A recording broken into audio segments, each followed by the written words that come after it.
I don't know, but I guess before we get to the new music, it's going to be worth it to say, it's been a few years now. What you been up to? Well, actually, I put a record out 2 years ago in the summer of 2015, which I think flew under the radar of a lot of people, including yourself, I guess.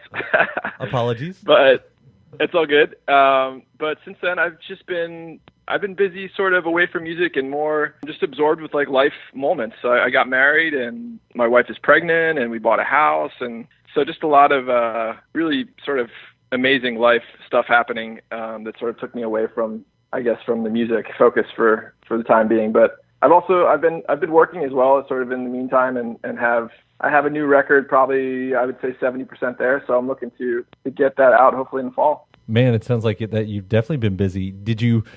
Were you ready for that kind of break? Did you go into that knowingly, or did the time just kind of slip away like that? I think it was a combination. I tend to be sort of a hermit when I go into my writing process, and for better or for worse, I tend to sort of dip off the map, so to speak, and I take my time with the writing, and I take my time with what I want to create and what I want to release.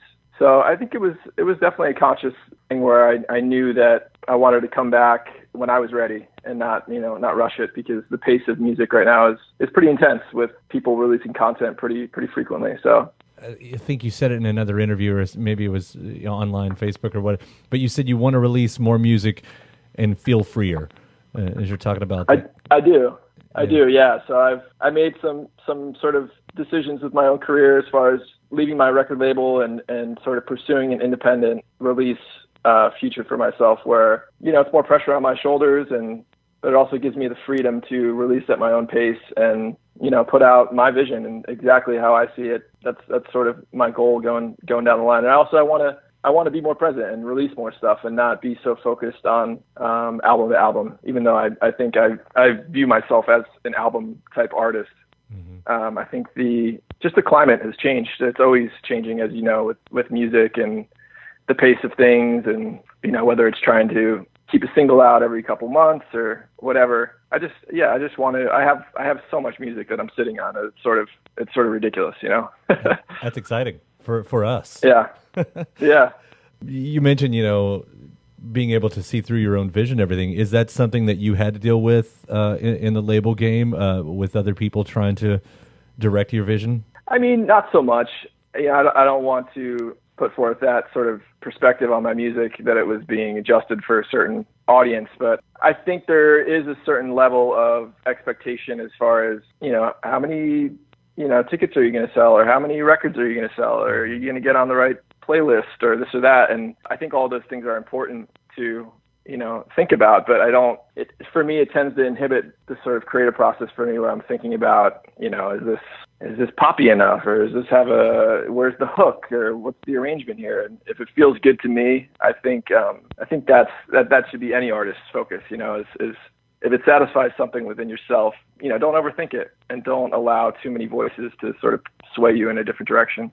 Well, it's led to a beautiful first listen in on this new music anyway, with Cruel World, which, I guess was released under not the best of circumstances, considering why it's out there right now, right? Yeah, it was a little crazy, because I put it out initially on a compilation through Adult Swim. Came out a few weeks before I actually did a digital release. And then, all the stuff went down in London with the Ariana Grande concert, which completely coincidentally timed up with when I had already planned to release it digitally, which had been planned out for weeks, you know what I mean? Mm-hmm. So it felt strange not to touch on the timing of it. It was just weird, but I didn't want it to seem like I was trying to capitalize on that event, obviously, and I really hope people didn't see it that way. It was just a complete coincidence of events. But the song sort of came from, a lot of different stuff. I think everyone is feeling the 24-hour news cycle and the consistent barrage of sort of fear that is pushed on everyone. And I'd also gone through some personal stuff. I lost a close friend of mine about a year and a half ago. So lots of different things sort of playing into the theme of the song, but something that I think is emblematic of my music, and also of this next album that I'm looking to put out, which sort of revolves around that similar theme of wanting to, touch on healing and sort of, moving people and touching on just the power of emotion through music, I think is something that I do well, and so that's what I want to do. That's a beautiful sentiment that I know a lot of people needs right now. I mean, you talk even about the Ariana Grande concerts, and geez, it's like 5 major incidents just in England alone in the calendar year. Yeah. You know, it's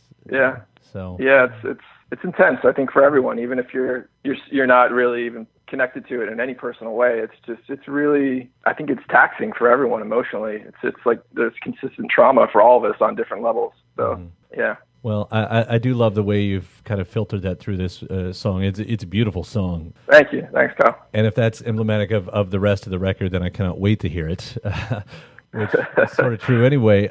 You're talking about, so are we looking at a possible fall release for that? Yeah, it's looking like hopefully sometime in October-ish is the sort of goalpost that I've set up. So I've got lots of songs. I'm just getting to that place where I'm tightening all the screws is sort of where I'm at. So. Well, I'm looking forward to it. I appreciate the update here, and whenever the next track finds its way out, we'll be there too. I appreciate it. Thanks for reaching out, Kyle. I really, really appreciate the time. All right, thanks, Pat. Take care, and we'll talk to you soon. Okay, thank you. All right, bye. Bye.